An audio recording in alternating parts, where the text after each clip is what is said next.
Bapak Ibu sekalian, saya ingin mengawali sambutan saya dengan menyampaikan bahwa meskipun dalam 5 tahun terakhir ini, sektor manufaktur nasional banyak diterpa, banyak menghadapi challenge dan tantangan yang luar biasa, bukan hanya berat, tapi sangat berat. Mulai dari pandemi, kemudian juga berbagai macam krisis, masalah geopolitik, dan lain sebagainya. Tetapi akibat kerjasama, dukungan dari kita semua, pemerintah, para pelaku usaha, asosiasi, dan lain sebagainya, kita berhasil membuktikan bahwa sektor manufaktur nasional sangat tangguh, sangat resilient.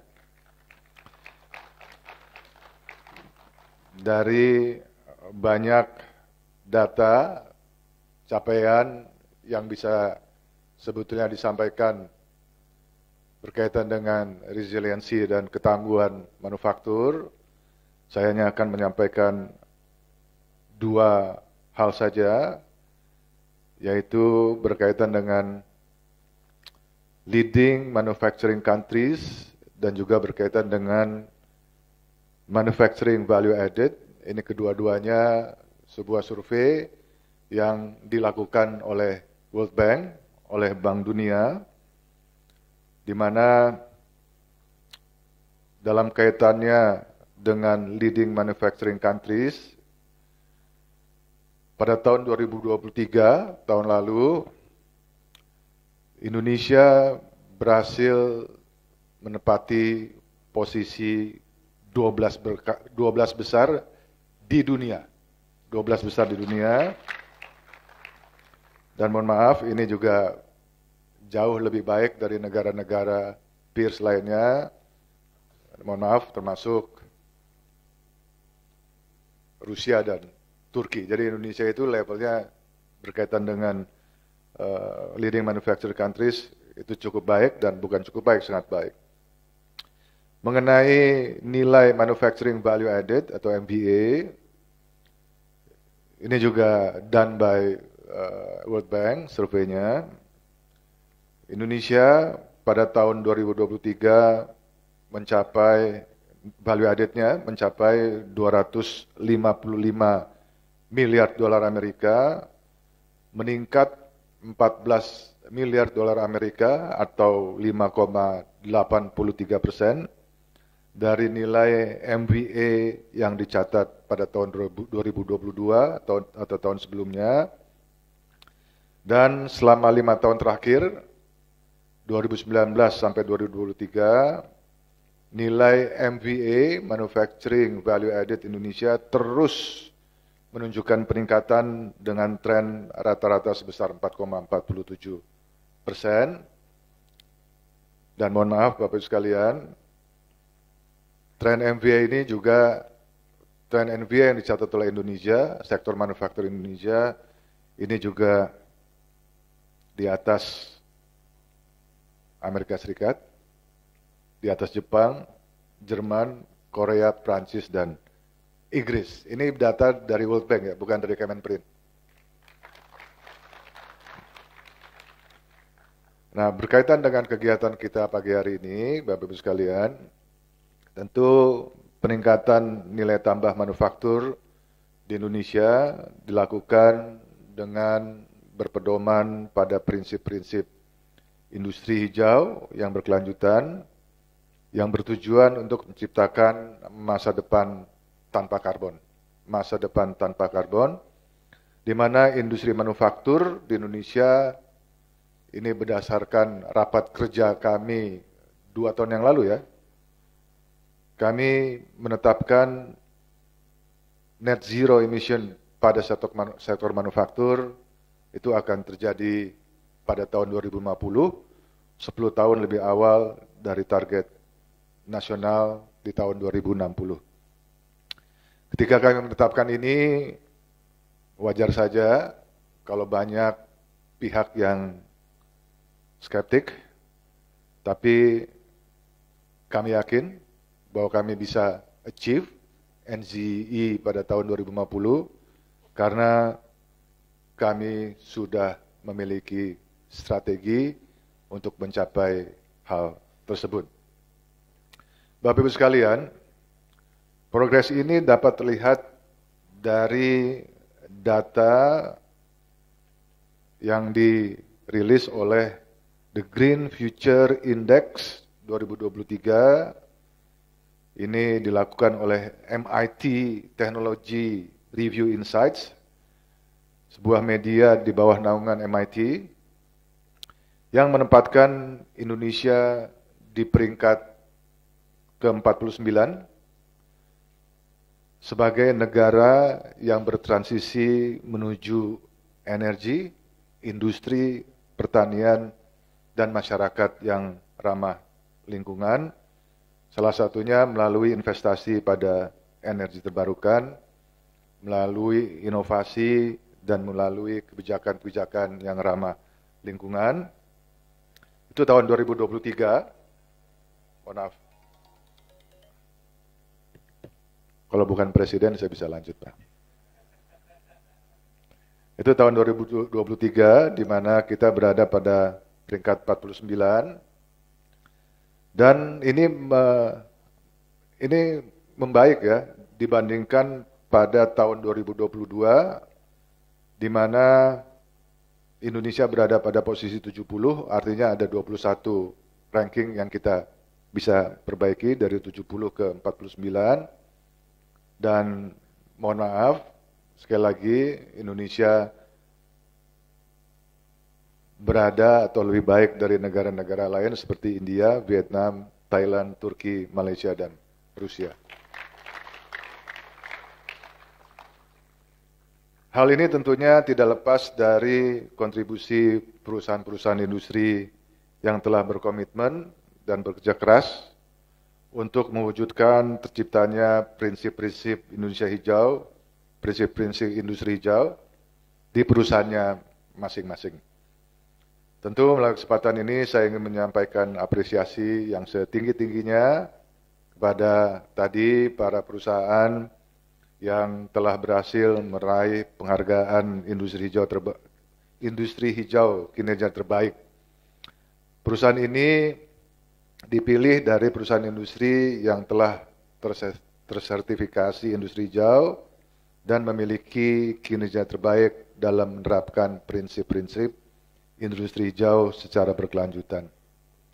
Penghargaan ini mencerminkan keberhasilan dalam mencapai efisiensi sumber daya serta dalam memitigasi emisi dan limbah yang lebih baik. Saya berharap bahwa ke depan perusahaan-perusahaan yang tadi telah mendapatkan penghargaan bisa menjadi contoh bagi seluruh industri di Indonesia untuk terus dapat berinovasi dan berkontribusi dalam menciptakan masa depan yang berkelanjutan. Kedepannya kami akan terus meningkatkan target jumlah perusahaan industri yang bertransformasi menuju industri hijau, sehingga akan mendapatkan sertifikat industri hijau. Bapak Ibu sekalian, pengembangan industri hijau juga dilaksanakan melalui penyusunan SIH, Standar Industri Hijau, yang merupakan acuan dalam pelaksanaan sertifikasi industri hijau pada perusahaan industri. Tadi sudah dilaporkan oleh Pak Andi, Kepala Badan. Pada tahun 2017,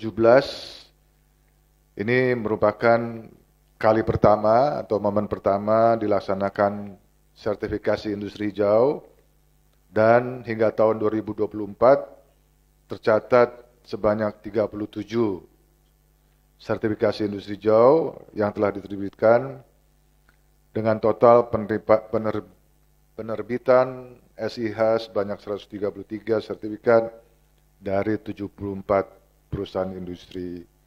Masih sangat kecil, masih sangat rendah. Ya. Ribuan perusahaan industri yang tercatat di SINAS, hanya 133 yang tersertifikat.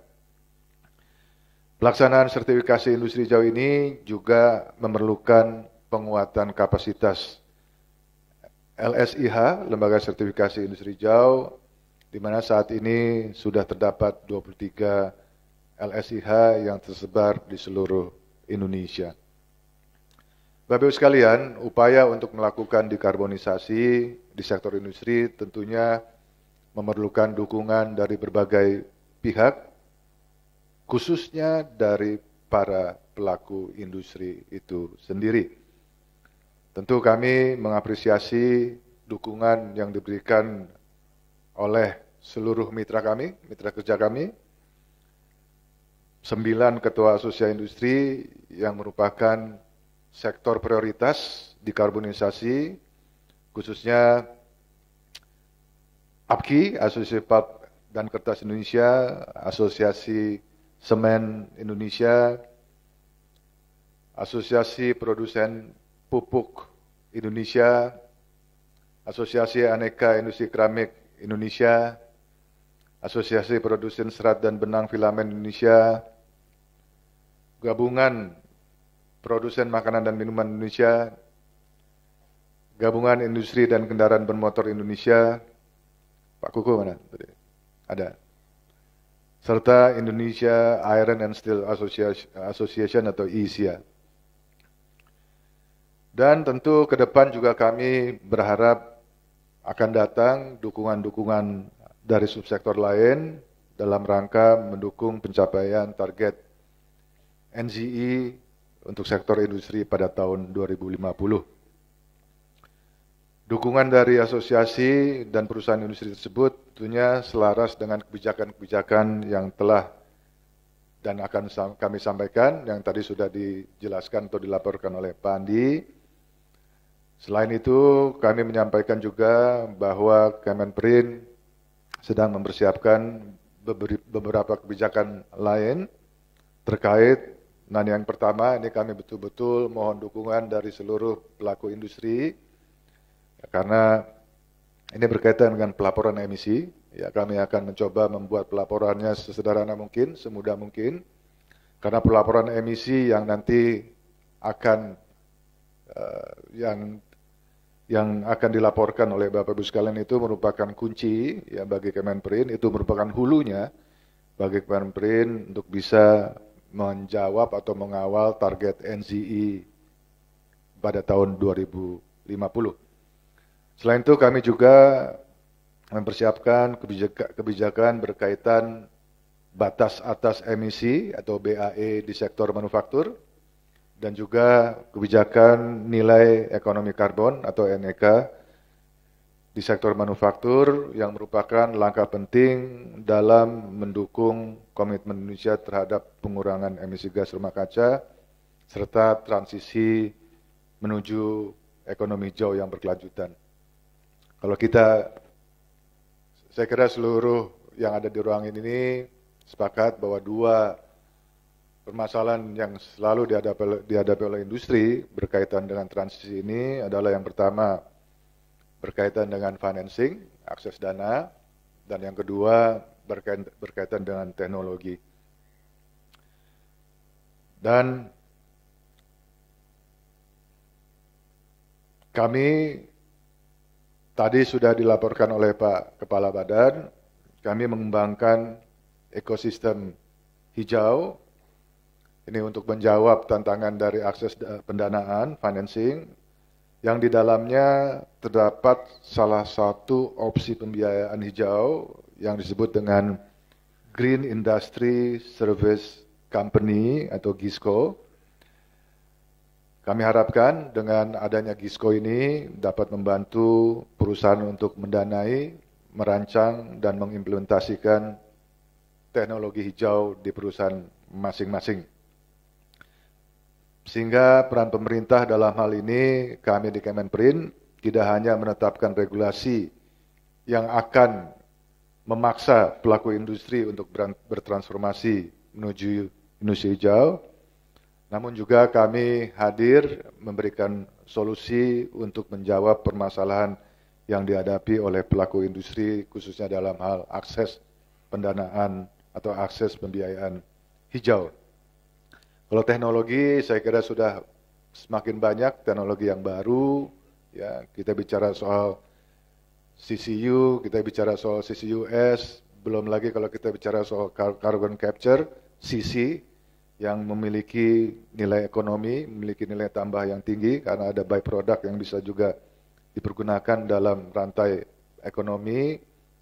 Teknologi yang berkaitan dengan 4.0 itu juga pasti akan membantu setiap perusahaan dalam proses industri, proses produksinya semakin hijau, dan juga teknologi berkaitan dengan sumber energi yang tadi disampaikan oleh Ibu, staf ahli Menteri Energi, solar dan lain-lain yang pada gilirannya akan membantu perusahaan-perusahaan industri memiliki produk-produk industri hijau. Ibu Safali, saya kira kalau kesadaran dari pelaku industri untuk menuju industri hijau itu saya tidak khawatirkan. Dan saya banyak mendapatkan laporan dari teman-teman pelaku industri bahwa memang harus ada penyesuaian regulasi, Bu. Ya, ini berkaitan dengan penyerapan atau regulasi yang ada di PLN, Bu. Ya, itu ada fleksibilitas dari PLN itu diperlukan agar supaya teman-teman industri bisa lebih banyak, ya, lebih cepat mengimplementasikan proses produksinya secara hijau. Selain itu, selain upaya-upaya tersebut, kami juga sedang menyiapkan kebijakan lain seperti pengembangan ekonomi sirkular, pengembangan standar kawasan industri berkelanjutan atau Eco Industrial Park, standar industri kecil menengah hijau, serta pengembangan tenaga kerja yang terampil dalam bidang keberlanjutan atau green jobs. Bapak Ibu sekalian, sebelum menutup sambutan ini, walaupun tadi sudah disampaikan oleh Pak Kepala Badan, sekali lagi saya ingin menyampaikan terima kasih kepada semua pihak yang telah turut berperan aktif dan memberikan komitmen menerapkan prinsip-prinsip industri hijau. Ini bukan khususnya, juga termasuk kepada Toyota Motor Manufacturing Indonesia, ya, sebagai gold sponsor, APP Group sebagai silver sponsor, RAPP sebagai bronze sponsor, serta Pertamina New and Renewable Energy yang dapat mewujudkan kegiatan ini menjadi sebuah carbon neutral event. Ucapan terima kasih juga saya sampaikan kepada tentu BSKJI, kepada pihak penyelenggara, serta mitra-mitra strategis kami, yaitu World Resources Institute, Institute for Essential Service Reform, kepada JETP Indonesia, kepada United Nations Office for Project Services, Indonesian Institute for Energy Economics, dan mitra kami UNIDO tentu. Bapak Ibu sekalian, dalam hidup ada hal-hal yang given. Hal-hal yang given ini adalah hal-hal yang kita tidak punya kemampuan apapun untuk melakukan perubahan, tidak punya kemampuan apapun untuk melawannya. Contohnya bencana alam. Itu beyond, itu nggak bisa kita lakukan apapun. Tapi ada yang bisa kita lakukan untuk masa depan kita, yaitu upaya untuk memitigasi agar lingkungan hidup kita bisa terjaga dan kita lakukan untuk anak cucu kita, untuk masa depan kita, dan ini suatu hal yang bisa kita lakukan. Industri hijau bukanlah merupakan pilihan, tapi ini merupakan kewajiban. Terima kasih. Assalamualaikum warahmatullahi wabarakatuh. Terima kasih Pak Menteri. Mohon berkenan tetap di atas panggung Pak. Kita akan masuk dalam acara peresmian. Untuk itu kami mengundang untuk turut mendampingi Pak Menteri, Kepala BSKJI, Dirjen Industri Agro, dan staf ahli Menteri ESDM. Silakan Bapak-Bapak dan Ibu untuk boleh maju ke atas panggung. Kita akan masuk dalam sesi peresmian yang akan dipimpin oleh Pak Menteri.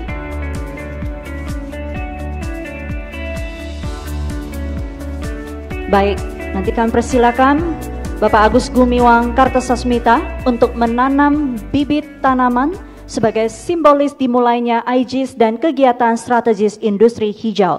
3, 2, 1. Boleh kita iringi dengan tepuk tangan yang meriah untuk the first annual Indonesia Green Industry Summit 2024.